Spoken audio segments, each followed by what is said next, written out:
नमस्कार, आप देख रहे हैं टीवी 100 नेशनल और मैं हूं आदित्य मणि त्रिपाठी।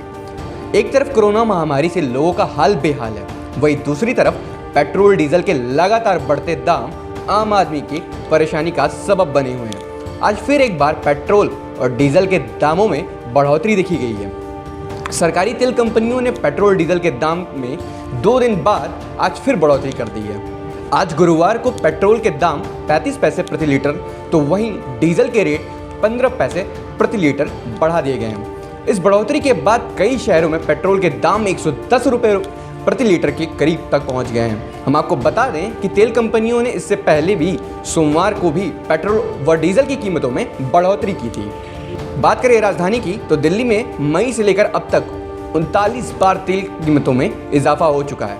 इन 39 दिनों में पेट्रोल 110.69 रुपये और डीजल 8.99 रुपये महंगा हो चुका है। बात जुलाई महीने की करें तो इस महीने में अब तक कुल 9 बार पेट्रोल के भाव बढ़े हैं। मई में 16 बार और 16 बार जून में भी पेट्रोल के भाव अब तक बढ़ चुके हैं। अगर बात हम 4 महानगरों की करें तो पेट्रोल और डीजल की भाव यहाँ पर आसमान की ऊंचाइयों पर है।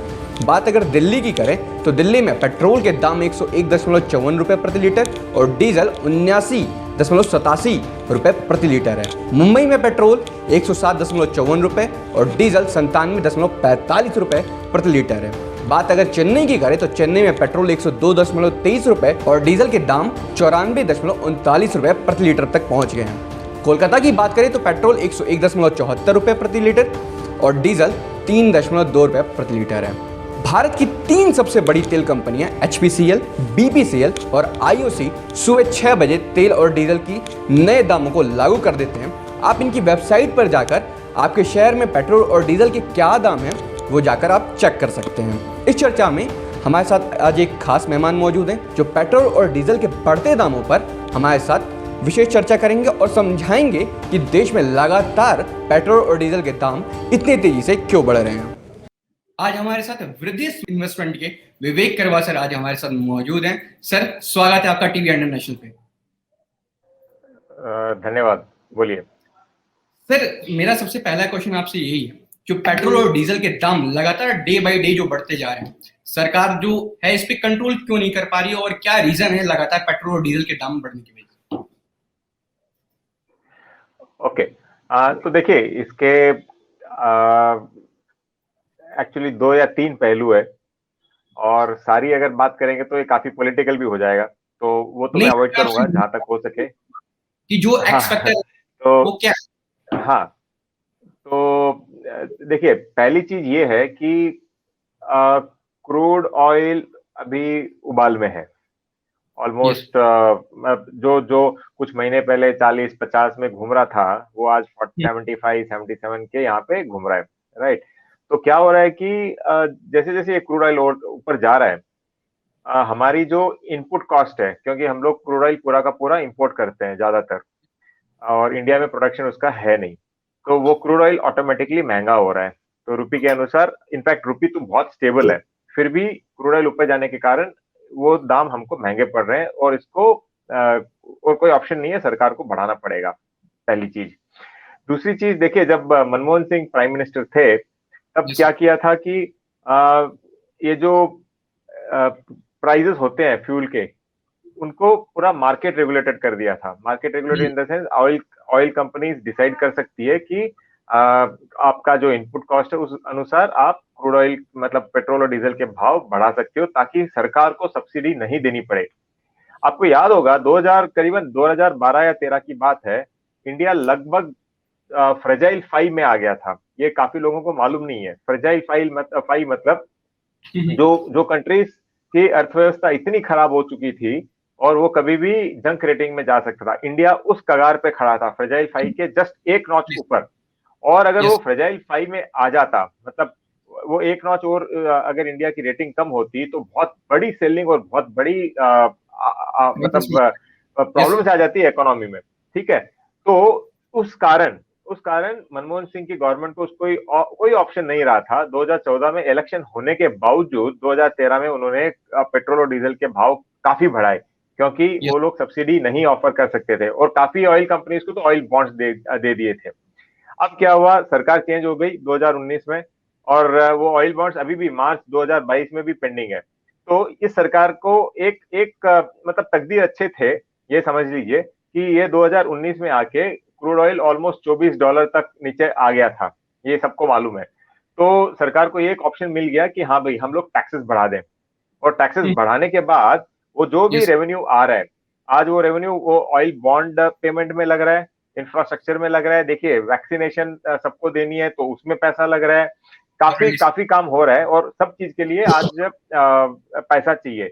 और जो जीएसटी का कलेक्शन है वो आपने देखा कि 92,000 करोड़ पे आ गया था लॉकडाउन के चक्कर में, जीएसटी भी कम आ रहा है, तो सरकार को भी पैसा चाहिए, जैसे हम लोगों को पैसा चाहिए सरकार को भी पैसा चाहिए करके ये लोग दाम नहीं घटा सकते। एटलीस्ट समझ लो आप अक्टूबर नवंबर तक तो नहीं घटा सकते, क्योंकि वैक्सीनेशन के लिए वगैरह के लिए सबको पैसा चाहिए ही चाहिए, कोई ऑप्शन नहीं है। और सर, ये सवाल जो ये, ये यस सर, हाँ जी, ये सर, हाँ, तो एक और इसमें ये है कि आप खाली सेंट्रल गवर्नमेंट को दोषी नहीं ठहरा सकते। आज के दिन काफी स्टेट गवर्नमेंट जो एक्साइज ड्यूटी टैक्स लगाती है, मतलब जो वैट है या एक्साइज ड्यूटी है, काफी स्टेट्स में, फॉर एग्जांपल मैं बाई बर्थ राजस्थान को बिलोंग करता हूं, लेकिन देखिए राजस्थान की सरकार ऑलमोस्ट 15% एक्स्ट्रा लगाती है जो सेंट्रल गवर्नमेंट टैक्स लगाती है, उससे भी ज्यादा, मतलब जो सेंट्रल गवर्नमेंट को जा रहा है उससे ज्यादा स्टेट गवर्नमेंट लगा रही है, पहली चीज। और यस जो सेंट्रल गवर्नमेंट टैक्स लेती है उसमें से करीबन 40% तो स्टेट गवर्नमेंट के पास जाता है। तो सेंट्रल गवर्नमेंट के पास ज्यादा ऑप्शन है नहीं। हाँ, पॉलिटिक्स के लिए काफी लोग बात कर सकते हैं कि क्यों नहीं दाम घटा रहे वगैरह, जब बीजेपी थी ऑपोजिशन में तब बीजेपी ने किया था, अभी कांग्रेस है तो कांग्रेस भी ये करेगी, तो बहुत उसमें प्रॉब्लम हो गया कोई प्रॉब्लम नहीं है। हाँ जी, कि मोदी जी तब क्या करते थे, प्रोटेस्ट करते थे, आज वही मोदी जी कुछ नहीं कर पा रहे हैं। खैर ये तो पॉलिटिकल हो जाएगा सर। सर मेरा दूसरा, यही मैं बोल रहा हूँ। यस सर, हाँ, यही मैं बोल रहा हूँ, देखिए जब बीजेपी थी बीजेपी ने किया था, अभी कांग्रेस कर रही है। ऐसे इकोनॉमिस्ट मैं ये बोलूंगा कि ये कोई भी आ जाए, ये आज अगर कांग्रेस, आप राहुल गांधी जी को भी प्राइम मिनिस्टर बना दो ना, वो भी दाम नहीं कम कर पाएंगे, क्योंकि सरकार को पैसा चाहिए, यही है फैक्ट। सर यहाँ पर एक सवाल ये भी है कि जब जो ओपेक कंट्रीज हैं वो विदेश को अगर देते हैं, लाइक यूएसए, ऑस्ट्रेलिया, वहां जो ऑयल के दाम हैं वो उतने नहीं है जितने भारत में है। तो सर इसका रीजन क्या है कि इंडिया में ही पेट्रोल इतना महंगा होता जा रहा है? नहीं, देखो रीजन तो ये है कि हाई टैक्सेस है। इनफैक्ट जो आपका पेट्रोल बन के जो आउटपुट कॉस्ट होता है वो तो खाली 35 रुपए है, ठीक है। सर वो और जो पैरामीटर बैलेंस 65, जो फाइनल आउटकम्स आते हैं, जो पेट्रोल और डीजल का दाम जो हम पंप रेट पे लेते हैं, सर वो क्या पैरामीटर्स हाँ, हैं? एक आम नागरिक जो है, जो आम जनता है हमारी, उसको एक बार समझा दीजिए आराम से। देखिए पहले तो क्रूड ऑयल का दाम आता है इनपुट, अब एग्जैक्ट नंबर्स तो कैलकुलेशन करके बताना पड़ेगा, लेकिन पहले तो जो ऑयल कंपनी मार्केटिंग कंपनीज होती है वो फ्यूचर्स में खरीदती है क्रूड का बैरल्स, वो क्रूड ऑयल कन्वर्ट होता है, और इस क्रूड ऑयल से आपको बनाना पड़ता है पेट्रोल और डीजल, तो ये बनता है करीबन 35 रुपए में, ठीक है। अब ये 35 रुपए में बेचने के लिए रेडी है। अब उसमें उसमें एड अप होता है जो जीएसटी तो है ही नहीं अभी, जो सेंट्रल गवर्नमेंट का टैक्स है वो एड अप होता है, और फिर एड अप होता है स्टेट गवर्नमेंट का टैक्स। जब वो स्टेट गवर्नमेंट जो भी समझ लो तमिलनाडु में आ रही है, तो तमिलनाडु गवर्नमेंट का जो भी टैक्स है वो उसमें एड अप होता है। वो एड अप होने के बाद जो डीलर कमीशन होते हैं, डीलर का आज कमीशन शायद अप्रोक्सीमेटली 5 रुपया पर लीटर है, तो वो भी एड अप होता है। ये सब एड अप होके आपको 100 रुपया 104 रुपया मिल रहा है। तो इसमें यही मैं बोलना चाह रहा हूँ कि डीलर कमीशन अलग है, वो तो छोटी सी अमाउंट है समझ लो, लेकिन स्टेट गवर्नमेंट और सेंट्रल गवर्नमेंट के टैक्सेस सबसे ज्यादा है, और आज के दिन काफी स्टेट गवर्नमेंट्स में स्टेट गवर्नमेंट सेंट्रल गवर्नमेंट से ज्यादा टैक्सेस लगा रही है। और जहां तक रहा ओपेक का सवाल, देखिए जो मिडिल ईस्ट कंट्रीज है, ओपेक के पार्टिसिपेंट्स है, सीधी सी बात है, उनको भी सबसे ज्यादा, मतलब उनको भी मुनाफा कमाना है, वो ये नहीं हो सकता, वो लोग कभी नहीं चाहेंगे कि क्रूड ऑयल का दाम नीचे रहे, राइट।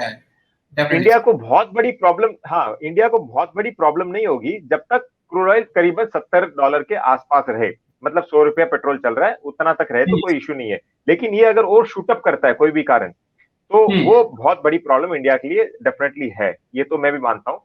और जो ये ओपेक कंट्रीज है ये नहीं चाहते, ये लोग भी स्टेबलाइज रखना चाहते हैं क्रूड ऑयल को, ताकि अच्छा खासा मुनाफा भी कमा पाए और जो खरीद रहे हैं उन लोगों को ज्यादा इफेक्ट भी नहीं हो, ये पहली चीज है।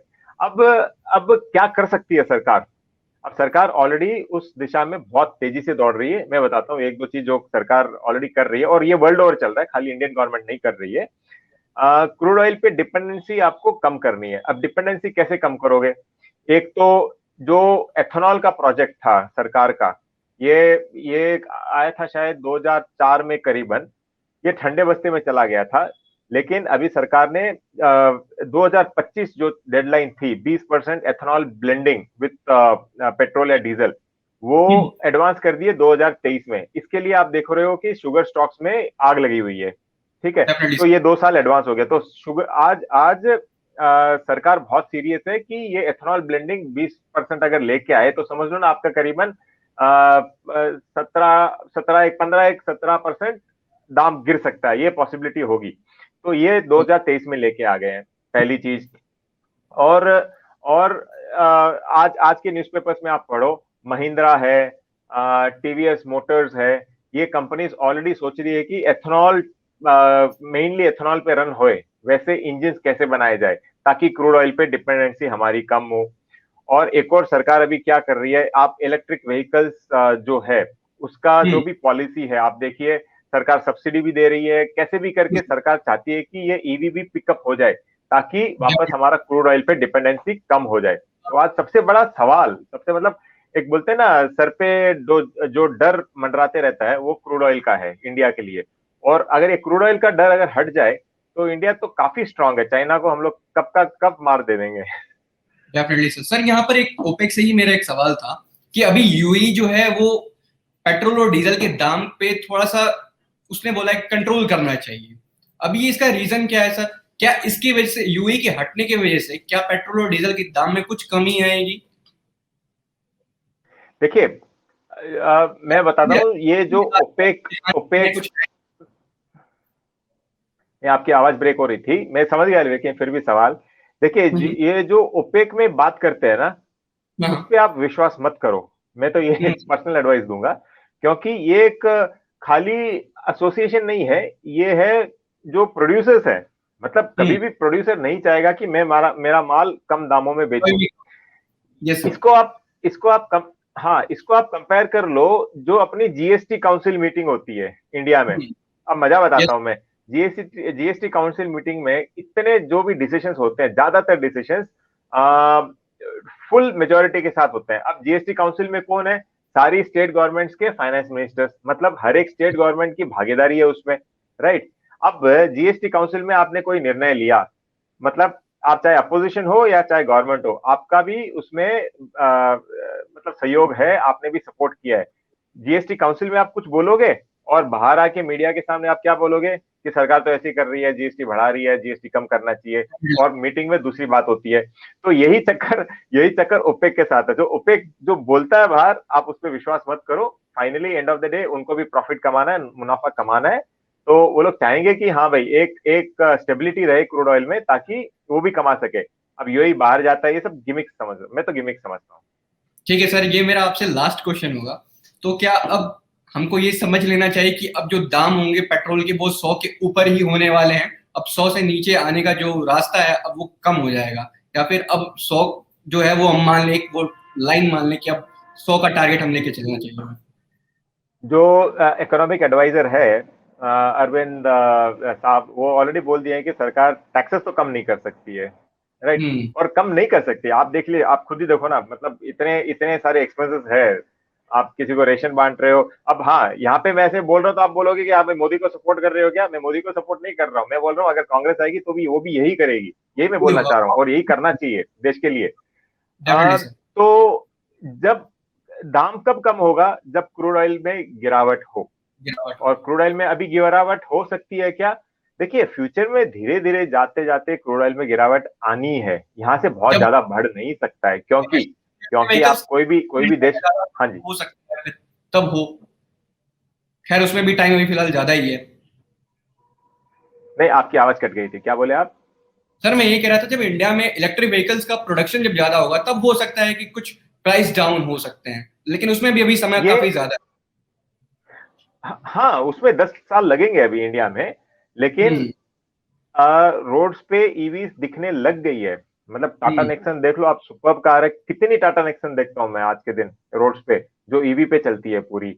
और आप अगर विदेशों में जाओगे जहां पे इंफ्रास्ट्रक्चर रेडी है, वहां पे तो जबरदस्त ऑलरेडी मतलब मैं जिस देश में भी गया हूँ ना, उधर मैंने देखा है कि कार चार्ज में लगी हुई है।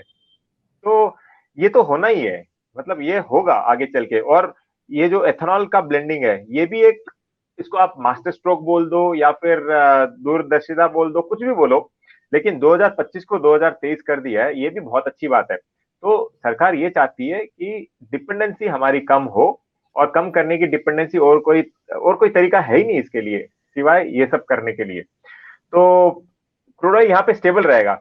और मिडिल ईस्ट और ओपेक ये भी नहीं चाहेगा कि क्रूड ऑयल में बहुत उबाल आ जाए, क्योंकि उबाल आया तो ये दिक्कत करने वाला उनको भी, मतलब जो भी खरीद रहे हैं उनसे, वो लोग भी प्रॉब्लम में आएंगे, तो उनको भी प्रॉब्लम है।